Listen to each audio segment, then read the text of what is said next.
कुछ लोग बार बार ये बयानियां बना रहे हैं कि जनाब इमरान खान साहब की कोई डील होने जा रही है। तो मेरी दो चीजें मैं उनके सामने रख देता हूं, क्योंकि दो ही लिटमस टेस्ट हैं हमारे पास। देखें ना, डील हो रही है तो कोई सबूत आपको देना पड़ेगा या आपको दलील के साथ बात करनी पड़ेगी। तो दो चीजें ऐसी हैं जो हो जाएं तो आप कह सकते हैं कि जी इमरान खान ने डील कर ली। नंबर एक, इमरान खान साहब गैर मशरूत सिद्ध के दिल से माफी मांग लें, जनाब कि मैं माफी मांग रहा हूं, ये हमने गलत कर दिया। 9 मई के हवाले से यही मुतालबा है DGISPR का, यही मुतालबा है आर्मी चीफ का, यही मुतालबा है जो पाकिस्तान की हुकूमत और टाउट्स में वो बार बार दोहराते रहे कि जनाब इमरान खान को सच्चे दिल से माफी मांगनी पड़ेगी। और जनाब वो ये कहेंगे कि जनाब 9 मई में हमने गलत किया तो हम माफी मांगते हैं। ये एक, अगर तो ये हो जाता है तो फिर आप समझेंगे इमरान खान की वो डील हो गई है जिसके बारे में ये सारे लोग कहते रहे। वो तो नजर नहीं आ रहा, वो तो माफी कहीं भी नहीं है, बल्कि इमरान खान को तो कैद तन्हाई में डाला हुआ है। अगर वो माफी मांग रहे होते तो क्या कैद तन्हाई के अंदर होते?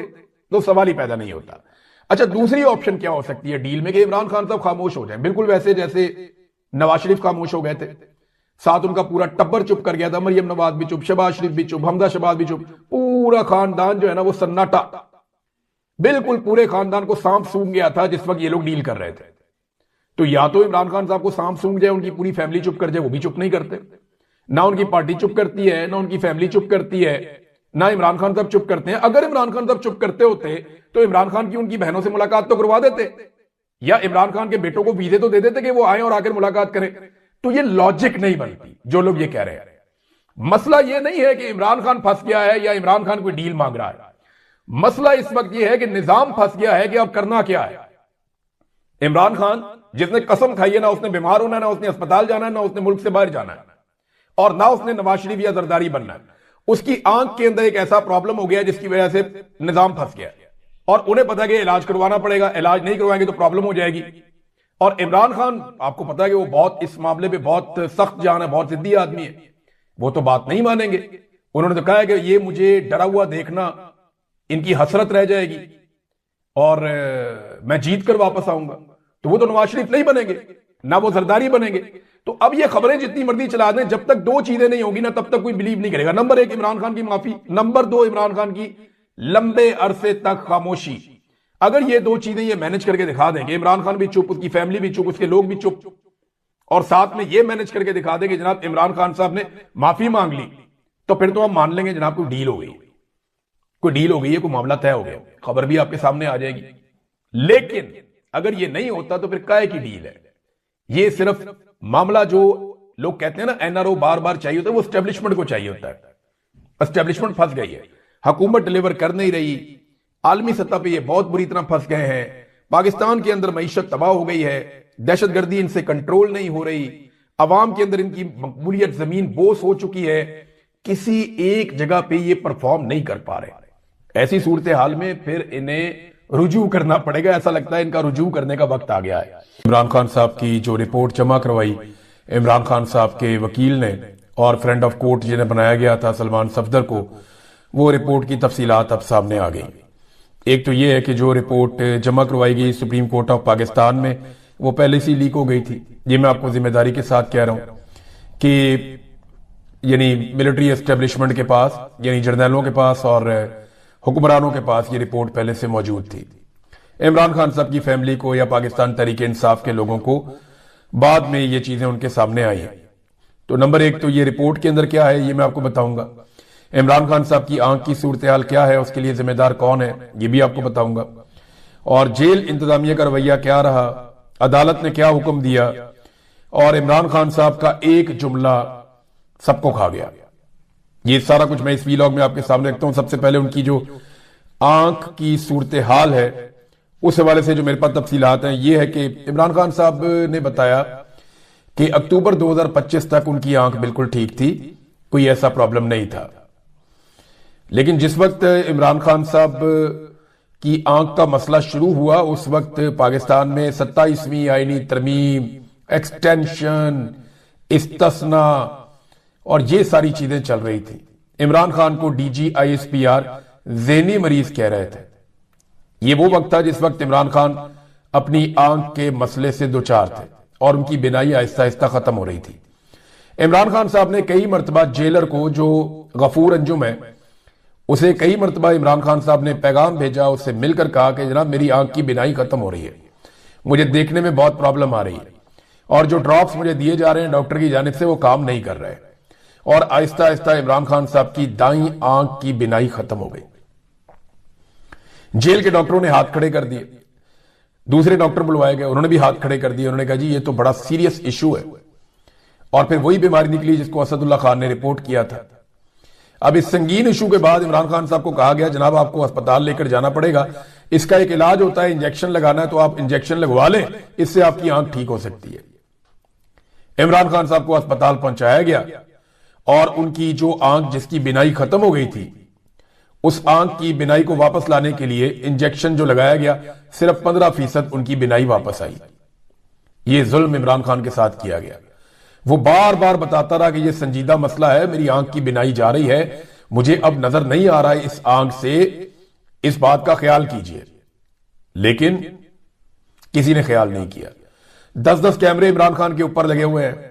ये जर्नैल जानते थे कि इमरान खान की आंख के साथ क्या हो रहा है, हुक्मरान भी जानते थे कि इमरान खान की आंख के साथ क्या हो रहा है, लेकिन इसके बावजूद ये खिलवाड़ करते रहे। पाकिस्तान का सबसे मकबूल लीडर है, लेकिन इन्हें तो मकबूलियत से लेने देना कुछ नहीं है। ये तो हर उस शख्स से नफरत करते हैं जिससे पाकिस्तान की आवाम प्यार करती है। इमरान खान शिकायत करता रहा, आहिस्ता आहिस्ता बिल्कुल ही जब उसकी आंख की बिनाई खत्म हो गई तो फिर ले जाया गया, और ले जाकर इमरान खान साहब की आंख के अंदर एक इंजेक्शन लगा के बहाल करने की कोशिश की गई, जो सिर्फ 15% बहाल हुई है। अब इसमें इमरान खान साहब ने जेल इंतजामिया को बताया। सारे लोग जेल का जो जेलर है उसको बुरा भला कह रहे हैं, वो तो मोरा है बेचारा, वो तो उन बेशर्मों में से एक बेशर्म है जो आपको पाकिस्तान के हर इदारे के अंदर मिल जाते हैं। हर जगह पे मोरे मौजूद है। इनको इस्तेमाल करने वाले जो है ना, वो है असल कौम के मुजरिम, जो इन मोरों को अपने फायदे के लिए, अपने मफाद के लिए इस्तेमाल करते हैं। अवाम को और अवाम की राय को कुचलने के लिए इन मोरों को इस्तेमाल करते हैं। असल मुजरिम वो लोग हैं। एस्टेब्लिशमेंट और हुकूमत का रवैया क्या था? एस्टेब्लिशमेंट का आपने देख लिया। DGISPR जिन दिनों में इमरान खान की आंख के संगीन मिसाइल चल रहे थे, उन दिनों में इमरान खान को ज़हनी मरीज और कौमी थ्रेट कह रहे थे, कौमी सिक्योरिटी सलामती का सिक्योरिटी थ्रेट इमरान खान को उन दिनों में वो करार दे रहे थे।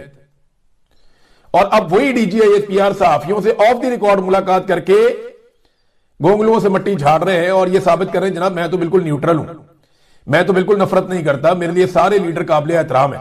ये जो मुलाकात बताई जा रही है, आम सिक्योरिटी शख्सियत से मुलाकात हुई, आम सिक्योरिटी जराए से मुलाकात हुई, ये DGISPR है जनाब जिनसे मुलाकात हुई है। DGISPR तो ऑन द रिकॉर्ड मिलता है। ये इस मर्तबा DGISPR ने ऑफ द रिकॉर्ड मुलाकात क्यों की, और ये क्यों मना किया कि जनाब आपने आम अस्करी शख्सियत बताना, आपने ये नहीं बताना कि मैं हूं। ये इसको जरा समझें आप मामले को। अब ये अपने सर से उतार रहे हैं जो इन्होंने किया इमरान खान के साथ, ये सब लोग अपने सर से उतार रहे हैं कि मैं जिम्मेदार नहीं हूं। कहता मैं जिम्मेदार नहीं हूं, और इमरान खान ने पहले बता दिया था कि अगर मुझे कभी कुछ भी हुआ तो पाकिस्तानी कौम ये जान ले कि उसके लिए जिम्मेदार कौन होगा, आसिम मुनीर। ये इमरान खान ने एक मरतबा नहीं, ये 100 मरतबा उन्होंने कहा कि मुझे या मेरी बीवी को कुछ भी हुआ और हम यहां जेल में बंद हुए तो इसके लिए जिम्मेदार होगा आसिम मुनीर। अब इमरान खान साहब की बहनें मुलाकात करने के लिए जाएंगी, रियासत दोबारा से रोकेगी, वही हटदर्मिया में दोबारा नजर आएगी और वही सिलसिला दोबारा चलेगा। मामला सिर्फ इतना है कि फील्ड मार्शल आसिम मुनीर इमरान खान साहब से अपनी नफरत का इजहार खुद भी कर रहे हैं और अपने टाउट्स के जरिए भी करवा रहे हैं। उन्होंने सारे हरबे इस्तेमाल कर लिए हैं, लेकिन इमरान खान को तोड़ने में वो नाकाम रहे। अब एक आदमी जिसे आप तोड़ नहीं सके, अब उसको तनहा कर रहे हैं ताकि उसका पैगाम बाहर ना आए, यानी उसके पैगाम को बदल नहीं सके, उसकी सोच को शिकस्त नहीं दे सके, तो अब उसकी जो आवाज है उसी को कुचल दो, उसकी आवाज बाहर आए ही ना। तो इसके लिए इमरान खान साहब की बहनों से उनकी मुलाकात, जो एक बुनियादी हक है कैदी का कि उसकी मुलाकात करवाई जाए, अदालती ऑर्डर उनके पास है, अदालती अहकामात के मुताबिक तो मुलाकात होनी चाहिए, लेकिन उसके खिलाफ किया जाता है और मुलाकात नहीं की जाती, बूटों तले रोंद दिया जाता है अदालती अहकामात को। नादरीन, सुहेल आफरीदी से एक सवाल किया था कराची में एक सहाफी ने गुज़िश्ता रात को, और बहुत लेट नाइट ये सवाल हुआ था। सवाल ये किया गया कि DGISPR का एक स्टेटमेंट है और उन्होंने कहा कि जी पाकिस्तान तहरीके इंसाफ पर दहशतगर्द हमला क्यों नहीं करते या उन पर दहशतगर्द हमला नहीं करते। इस पे सुहेल आफरीदी ने DGISPR के इस बयान पर बड़ा टका कर जवाब दिया। सुहेल आफरीदी ने कहा जनाब के पाकिस्तान जब से बना है 1947 से लेकर 2025 तक ये किसी भी सरकारी मुलाजिम का सबसे बड़ा झूठ है। यानी ये क्या चाहते हैं कि हमें दहशतगर्दों से मरवा दिया जाए। उन्होंने इसे एक नीच हरकत करार दिया। उन्होंने कहा कि हमें तो लगा था कि ये दहशतगर्दों से लड़ेंगे और दहशतगर्दों को खत्म करेंगे, लेकिन ये तो हमें उनके आगे फेंक रहे हैं। हमारे लोग शहीद भी हुए हैं, जख्मी भी हुए हैं, लगातार कुर्बानियां दे रहे हैं, हमारा बहुत नुकसान भी हुआ, लेकिन इसके बावजूद इस किस्म का तर्ज अमल। तो उन्होंने काफी मजम्मत की डीजी आईएसपीआर के इस बयान की। अब देखिए ना, एक सवाल पैदा होता है कि क्या कोई शख्स अगर इमरान खान को फॉलो करता है, या कोई शख्स इमरान खान के नजरिए को पसंद करता है, या कोई शख्स पाकिस्तान तहरीके इंसाफ को वोट डालता है, तो वो पश्तून कौम का हिस्सा नहीं रहेगा? सवाल है ना पूछने वाला कि क्या अगर कोई पश्तून पाकिस्तान तहरीके इंसाफ को ज्वाइन कर लेता है, या उसकी हमायत करता है, या उसे वोट डालता है, तो क्या वो पश्तून कौम का हिस्सा नहीं रहेगा? क्या वो पाकिस्तानी नहीं रहेगा? क्या उसका खून जो है वो बाकियों की तरह नहीं होगा? तो ये ख्वाहिश का इजहार क्यों किया गया कि मार दिया जाए पाकिस्तान तहरीके इंसाफ के लोगों को, और इनके ऊपर हमले क्यों नहीं होते? इनके ऊपर हमले होने चाहिए। तो आज हुआ क्या, जब सुहेल अफरीदी साहब ने ये स्टेटमेंट दिया, तो उसके बाद सुबह एक मीटिंग हुई, और उस मीटिंग के अंदर जो है वो एक नई हिकमत अमली बनाई गई। आज दिन के वक्त एक मीटिंग हुई है पहले पहर में, और उसमें जनाब इदारे के लोग बैठे, उन्होंने एक नई हिकमत अमली बनाई, और उन्होंने कहा जी कि कराची के अंदर एक तो बहुत तबाही फिर गई, लोग कैसे निकल आए इतनी बड़ी तादाद में, तो इसको भी जरा थोड़ा डाउन प्ले करना है। और मीडिया को सख्ती से मना किया गया कि कराची के मामलात पे पाकिस्तान तहरीके इंसाफ जितना भी जोर लगाए आपने डाउन प्ले करना, आपने उस तरफ नहीं जाना। एक तो ये हुक्म जारी किया गया। दूसरा एक और हुक्म जारी किया गया कि मीडिया अब अपने तौर पे हम कुछ नुकात दे रहे हैं, उनकी रोशनी में सुहेल अफरीदी के खिलाफ प्रोपेगेंडा करे। तो चंद पॉइंट्स बनाए गए, और वो पॉइंटर्स बना के ऑफिसर्स के हवाले कर दिए गए, और उन ऑफिसर्स ने उन पॉइंटर्स को वुज़रा को भेज दिया, और साथ में भेज दिया मीडिया हाउसेस को। अब क्योंकि मैं तो मीडिया का आदमी हूं, उन्हें कोई चीज मसूल होती है तो हमें पता चल जाता है कि मीडिया को आज ये चीज मिली है। तो जनाब हुआ ये कि पाकिस्तान का सारे का सारा मीडिया को, समा, एक्सप्रेस, जीएनएन, पता नहीं कौन कौन से 92 और पीटीवी, और सारे एक ही वक्त में एक ही तरह की कवरेज शुरू कर दी उन्होंने। कोई धमाका नहीं हुआ, कोई इंसिडेंट नहीं हुआ।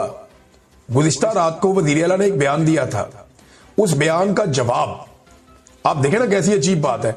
अचानक सारे के सारे चैनल्स के एडिटर्स बैठे हुए थे, सबके दिमागों में अचानक एक ख्याल आया, सबके दिमागों में जो ख्याल आया उन्होंने कागज पे लिखा एक जैसा, और सारे के सारे एडिटर ने एक ही टाइम में उस ख्याल को अपने टीवी पे चलाना शुरू कर दिया कि जनाब वज़ीर आला का बयानिया गलत है, वज़ीर आला ने ये बात गलत की है, हकीकत ये है, असल हकायक हम आपके सामने रखते। वो सारा का सारा मीडिया एक ही काम कर रहा है।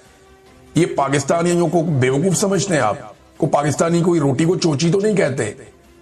यानी अजीबोगरीब हरकत कर रही है पाकिस्तान की एस्टेब्लिशमेंट भी। करवाना था तो एक आधे मीडिया से करवा लेते, दूरी देर बाद दूसरे से करवा लेते, रात को टॉक शो में एक आधे को और दे देते, तो आहिस्ता आहिस्ता आपका बयान, यानी सारा मीडिया इकट्ठा ही पै जाओ। यानी ये कोई खबर ऐसी नहीं है कि कोई प्रेस कॉन्फ्रेंस करके किसी ने कोई बात की तो सबने चला दी, नहीं। ये ऐसी भी नहीं कि कोई इंसिडेंट हो गया सबने रिपोर्ट कर दिया, नहीं। ये है एडिटोरियल। एडिटोरियल कहते हैं किसी भी इदारे की अपनी सोच, उसकी अपनी पॉलिसी, जिसको वो अवाम तक पहुंचाता है। तो एक तज्जिया हो रहा है, एक ही दम सारे टीवी चैनल आते हैं, सारे टीवी चैनल एक ही तरह की कवरेज एक ही साथ शुरू कर देते हैं, और एक ही ज्यादा तज्जिया तमाम टीवी चैनल पे हो रहा होता है। और कौम बेवकूफ है, कौम सोई हुई है, कौम को कुछ नहीं पता, लोगों को सब नजर आ रहा है। मीडिया की क्रेडिबिलिटी बढ़ गई है इन हरकतों की वजह से। आज मीडिया एक खबर अपनी मर्जी से नहीं दे सकता, उन्हें बताया जाता है कि आप अपने टीवी चैनल पे किसको बिठाएंगे और किसको नहीं बिठाएंगे। एनओसी जारी किया जाता है कि इस बंदे को एनओसी दिया और इसको नहीं दिया, ये बंदा काम कर सकता है, ये बंदा काम नहीं कर सकता।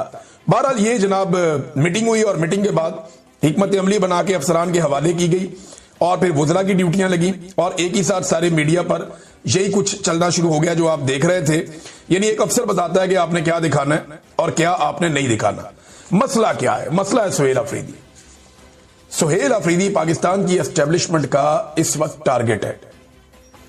वो उसे निशाना बनाना चाहते हैं पहले दिन से। शुरू में उन्हें यह लगा कि एक नौजवान है, इसको समझ नहीं आएगी, हम इसका रास्ता रोकेंगे, इसको डराएंगे। तो डीजी आईएसपीआर ने जाके पेशावर में प्रेस कॉन्फ्रेंस कर दी कि डर जाएगा। ये डरेगा, हमसे राब्ता करेगा, कोई ऑफ द रिकॉर्ड राब्ता हो जाएगा।